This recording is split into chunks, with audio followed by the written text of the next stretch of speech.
Hello my dear friends and students, आपका मेरे इस चैनल आस्पेक्ट साथ मैथमेटिक्स में स्वागत है। जैसा कि आपको स्क्रीन पर दिख रहा होगा, x to the power 6 plus y to the power 6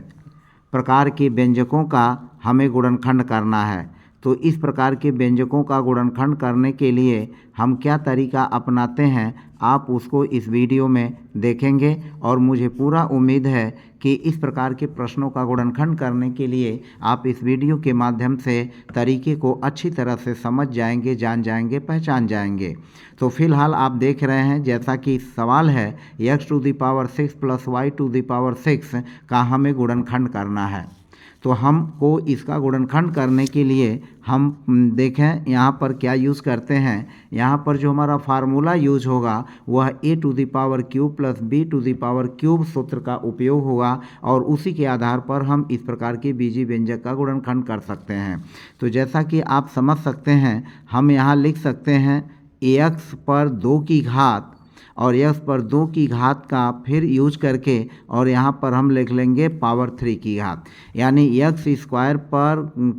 कोष्ठक में करके और इस पर 3 की घात जब लगाएंगे तो यह हो जाएगा 3 दूना 6। इसी तरह से प्लस जो y पर 6 की घात है इसको हम लिखेंगे वाई स्क्वायर और वाई स्क्वायर पर फिर यहाँ पर पावर 3 की घात लगा लेंगे। तो जैसा कि आप देख रहे हैं, यह चेंज हो गया हमारा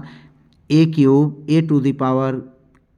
क्यूब आ plus B to the power cube, यानी A cube plus B cube के रूप का हुआ। अब हम यहाँ पर एक्स स्क्वायर की जगह हम ए लिख लेते हैं और वाई स्क्वायर की जगह बी लिख लेते हैं। तो एक्स स्क्वायर की जगह ए लिख लें तो ए पर हो जाएगा 3 की घात और प्लस वाई स्क्वायर की जगह अगर हम बी लिखते हैं तो यह हो जाएगा बी पर 3 की घात। हमने मान लिया कि X square is equal to A और फिर हमने वाई स्क्वायर भी बराबर मान लिया बी। तो हमारा क्या हो गया, एक्स स्क्वायर की जगह ए हम लिख लेंगे तो ए पर 2 दी पावर 3 हो जाएगा और वाई स्क्वायर की जगह हम लिख लेंगे बी तो बी की जगह हो जाएगा बी के में एक्स स्क्वायर की जगह वाई स्क्वायर की जगह हो जाएगा बी टू दी पावर 3। और जैसा कि आप जानते हैं, इसका जो फैक्टर होता है वह होता है ए प्लस बी।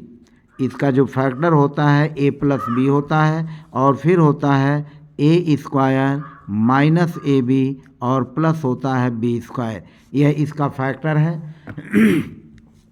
अब इस फैक्टर के इस सूत्र के आधार पर हम इस बीजीय व्यंजक का गुणनखंड जो है आसानी से समझ सकते हैं। अब जैसा कि आप समझ रहे हैं, ए प्लस बी हो गया A square minus A B plus B square, यह गुणनखंड होगा। अब हम ए की जगह पुनः लिख सकते हैं एक्स स्क्वायर, तो यहाँ हो जाएगा एक्स स्क्वायर प्लस बी की जगह हम लिख सकते हैं वाई स्क्वायर, तो यह हो जाएगा वाई स्क्वायर। यह हो गया x square plus y square और फिर ए स्क्वायर की जगह जो हम क्या लिखेंगे, ए की जगह लिखेंगे एक्स स्क्वायर, तो ए की जगह लिखेंगे एक्स स्क्वायर, यह हो जाएगा एक्स स्क्वायर और फिर यह 2 की घात है तो यहाँ फिर हो जाएगा 2 स्क्वायर, फिर माइनस ए की जगह होगा एक्स स्क्वायर और फिर बी की जगह लिखेंगे वाई स्क्वायर, तो वाई स्क्वायर हो जाएगा और प्लस इस बी स्क्वायर की जगह जो हो जाएगा बी की जगह हम लिखेंगे वाई स्क्वायर, तो यह हो जाएगा वाई स्क्वायर और फिर यह 2 की घात है, यहाँ 2 की घात हो जाएगा और हम बड़ा यह कोष्ठक बंद कर देंगे। फिर हम इसको लिख सकते हैं आसानी से,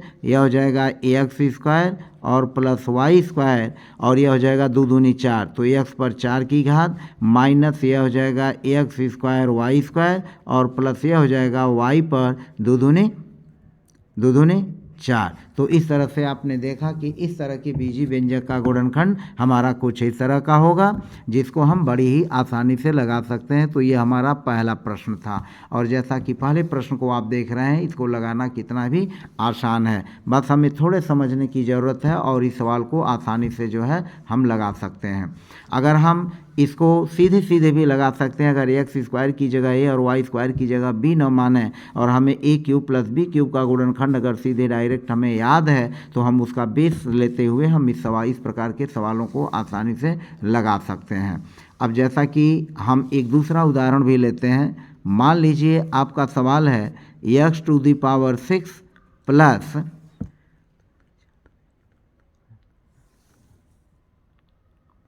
प्लस 64 वाई पर 6 की घात। मान लीजिए इस तरह का है x to the power 6 plus 64 y to the power 6, जैसे तो हम इसको लिख सकते हैं एक्स स्क्वायर का होल स्क्वायर एक्स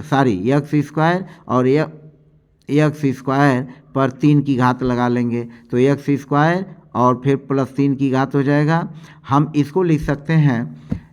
इसको हम आसानी से लिख सकते हैं 4 चौक 16 चौको 64, यानी 4 पर जो हो जाएगा 3 की घात, तो 4 पर 3 की घात, या इसको हम ऐसे भी कर सकते हैं, या 64 को हम तोड़ लेंगे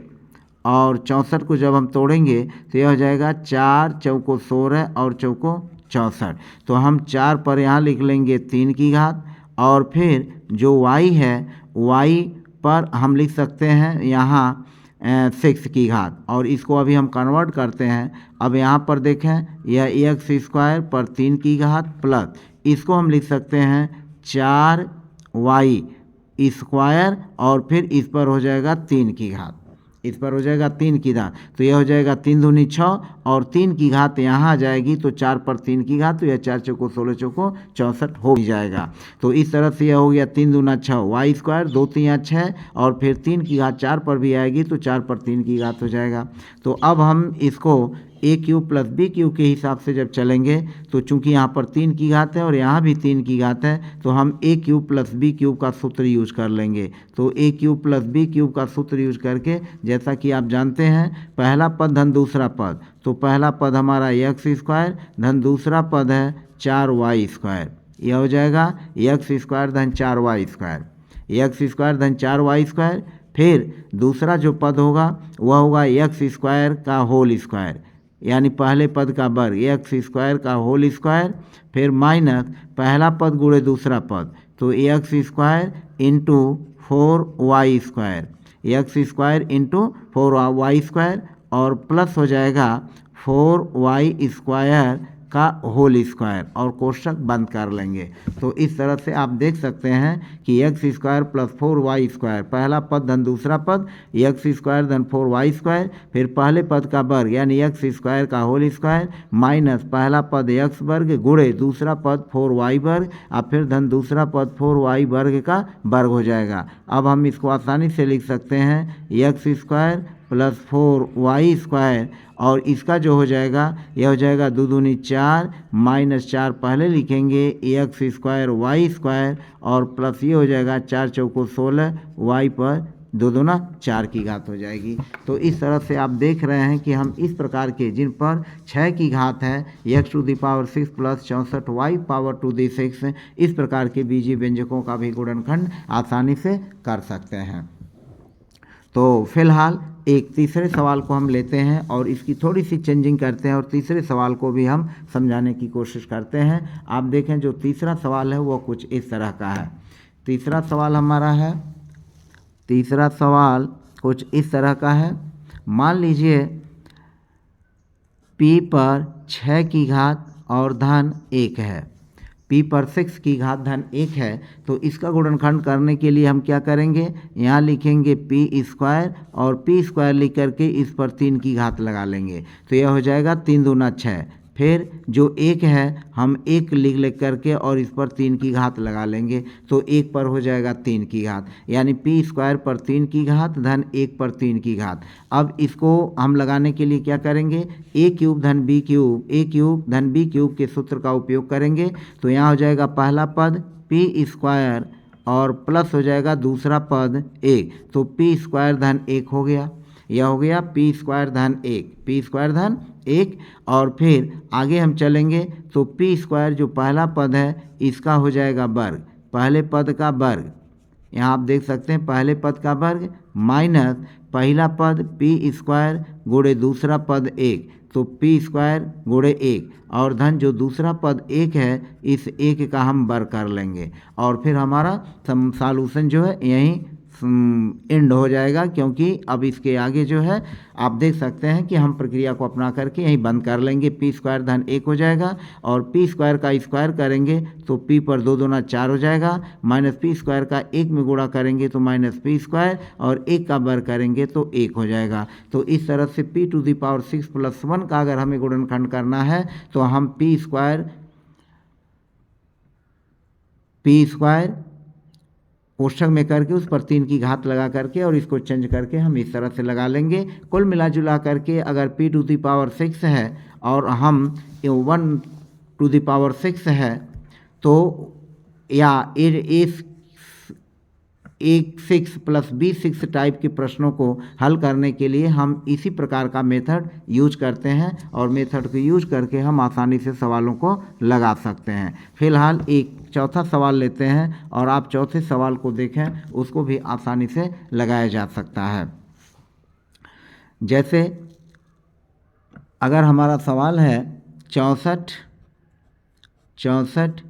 p/6 की घात प्लस 64 p/6 की घात प्लस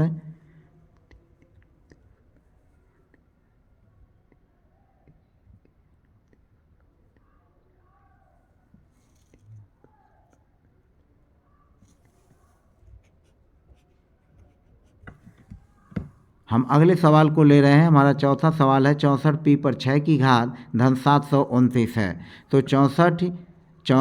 p/6 की घात धन 729 है। तो जैसा कि 64 को हम लिख सकते हैं 4 गुणा 4 गुणा 4